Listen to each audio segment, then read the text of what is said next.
आज हम गणित शिक्षण में प्रयोगशाला विधि के बारे में पढ़ेंगे कि प्रयोगशाला विधि क्या है, इसकी उपकरण कौन कौन से होते हैं और इसमें कार्य प्रणाली किस तरह से होती है, इसके गुण और अवगुण, इन सब के बारे में जानेंगे कि गणित शिक्षण में प्रयोगशाला विधि क्या है। गणित एक ऐसा विषय है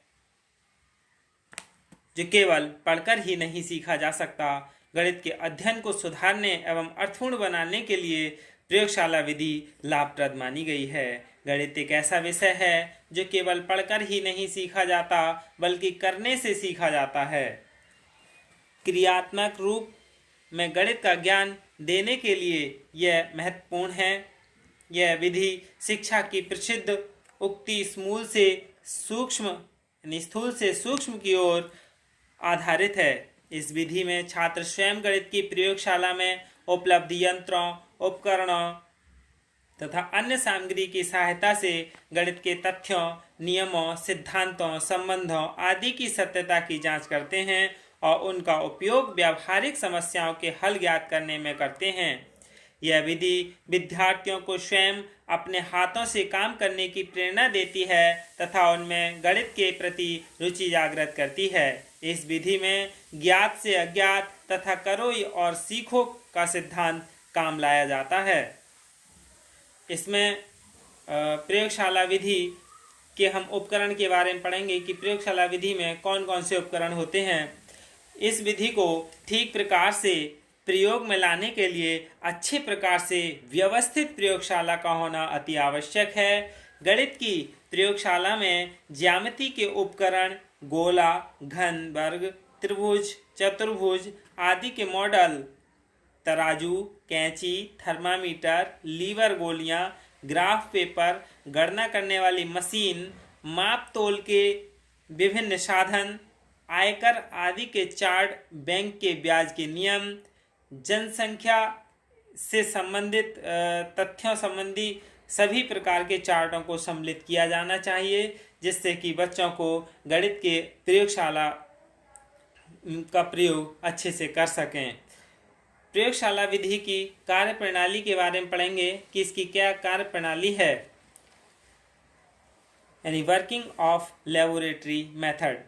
गणित में अनेक ऐसे उपकरण हैं जिनके विभिन्न पक्षों को प्रयोगशाला विधि द्वारा विद्यार्थियों को समझाया जा सकता है। ज्यामिति में विभिन्न त्रिभुजों, चतुर्भुजों, वृत्तों आदि की प्रायोगिक जानकारी विद्यार्थी प्रयोगशाला में माप कर सकते हैं। प्रयोगशाला में उपकरणों की सहायता से विद्यार्थियों को वस्तुओं, चित्रों आदि के आकार के विषय में सही ज्ञान प्राप्त होता है। दशमलव प्रणाली, माप तोल, प्रतिशत, औसत, समय और दूरी, समय और काम, बीजगणित के सूत्रों, ज्यामिति में प्रायोगिक कार्य आदि को प्रयोगशाला में कार्य द्वारा विद्यार्थियों को इन उपविषयों के व्यावहारिक पक्ष का बोध कराया जा सकता है। रेखा गणित में तो बहुत कुछ इस विधि के द्वारा अच्छी तरह पढ़ाया जा सकता है, क्योंकि प्रयोगशाला में रेखाओं तथा कोणों को खींचना, मापना, भागों में बांटना, चतुर्भुजों की रचना करना, ये सभी में क्रियात्मक कार्य करना पड़ता है। रेखा गणित पढ़ने से नहीं, सीखने से ही अच्छी प्रकार सीखा जाता है। इसमें सभी नियम प्रयोग करके ही निकाले जाते हैं। जोड़ सिखाने के लिए, घटाने का अभ्यास देने के लिए, भाग की क्रिया समझाने के लिए प्रयोगशाला के विभिन्न उपकरणों का प्रयोग किया जा सकता है। छोटी कक्षाओं में पहाड़े भी उन्हीं उपकरणों द्वारा सिखाए जा सकते हैं। इस विधि का सफल प्रयोग अध्यापक की क्षमता और सूझबूझ पर निर्भर करता है। यानी प्रयोगशाला विधि सबसे ज़्यादा रेखा गणित में अधिक उपयोगी है। वैसे तो सभी में इसका उपयोग किया जा सकता है। प्रयोगशाला विधि के अब हम गुण के बारे में जानेंगे, यानी मेरिट्स ऑफ लेबोरेटरी मेथड। प्रयोगशाला में सीखा हुआ ज्ञान स्थायी होता है। क्यों होता है स्थायी? क्योंकि इसमें करके सीखता है बालक।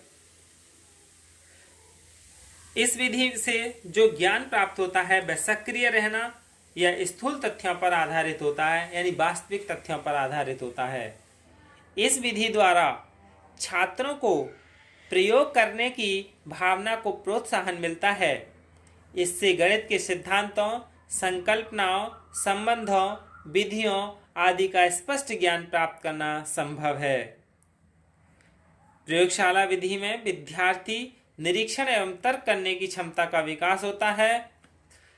छात्र प्रयोगशाला के उपकरणों आदि का कुशलता से उपयोग करना सीखते हैं, जो उनको विज्ञान, इंजीनियर आदि क्षेत्रों में लाभप्रद सिद्ध होता है।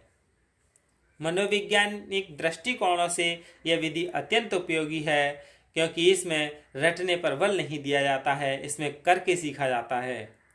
यह विधि बच्चों में हाथ से काम करने की आदत को बढ़ावा देती है। इस विधि में सभी विद्यार्थियों को अपनी योग्यता के अनुसार कार्य करने के समान अवसर मिलते हैं, क्योंकि विद्यार्थी की व्यक्तिगत ध्यान में रखते हुए और विद्यार्थी प्रयोग को सफल बनाने में पूरा प्रयत्न करते हैं। छात्रों को निरंतर क्रियाशील रहने के कारण अनुशासन भंग करने का कोई अवसर नहीं मिलता तथा अनुशासनहीनता संबंधी कोई भी समस्या पैदा नहीं होती। इस विधि में विद्यार्थियों में परस्पर सहयोग से काम करने की भावना का अवसर मिलता है। प्रयोगशाला विधि के कुछ दोष भी हैं, उन्हें भी जान लेते हैं, यानी डिमेरिट्स ऑफ लैबोरेटरी मेथड। इस विधि का मुख्य दोष तो यही है कि गणित के सभी प्रकरण इस विधि द्वारा नहीं पढ़ाए जा सकते, यानी सभी में प्रयोगशाला में प्रयोग नहीं किए जा सकते। यह विधि अधिक खर्चीली है। गणित की एक अच्छी प्रयोगशाला संगठित करने के लिए पर्याप्त धन की तथा परिश्रम की आवश्यकता होती है। साधारण विद्यालय इसके लिए धन खर्च करने की क्षमता नहीं रखते हैं। यह विधि सभी विद्यार्थियों के लिए समान रूप से उपयोगी नहीं है, क्योंकि प्रत्येक विद्यार्थी कार्य क्षमता समान नहीं होती, सबकी कार्य क्षमता अलग अलग होती है।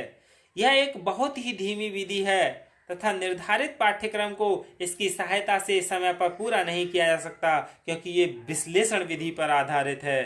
संश्लेषण विधि और विश्लेषण विधि जो पढ़ी थी, आगमन और निगमन विधि पढ़ी थी, बिल्कुल वही है। ये आगमन विधि है और यानी विश्लेषण विधि है। गणित के सूक्ष्म विचारों को केवल कक्षा में अध्यापक द्वारा ही पढ़ाया जा सकता है, प्रयोगशाला में नहीं। यह विधि छोटी कक्षाओं के लिए उपयोगी नहीं है, क्योंकि इस स्तर के विद्यार्थी उपकरणों से सीखने की बजाय इनसे खेलना शुरू कर देते हैं। प्रयोगों की सहायता से गणित के सिद्धांतों की खोज आसान कार्य नहीं है, क्योंकि इसमें करना पड़ता है। इस प्रकार हम देखते हैं कि प्रयोगशाला विधि में जहाँ इतने गुण हैं वहाँ दोष भी हैं। इसीलिए पाठ्यक्रम के सभी प्रकरण इस विधि द्वारा नहीं पढ़ाए जा सकते। फिर भी हम इस विधि द्वारा बच्चों में गणित के प्रति रुचि को बढ़ा सकते हैं तथा उनमें प्रयोगशाला के माध्यम से कोई उपयोगी क्रियाओं की जानकारी दे सकते हैं। यदि इस विधि को दूसरी विधियों के साथ तालमेल बढ़ाकर परिस्थितियों के अनुसार काम में लाया जाए तो यह अत्यंत उपयोगी सिद्ध हो सकती है। यही क्या है, प्रयोगशाला विधि है। धन्यवाद।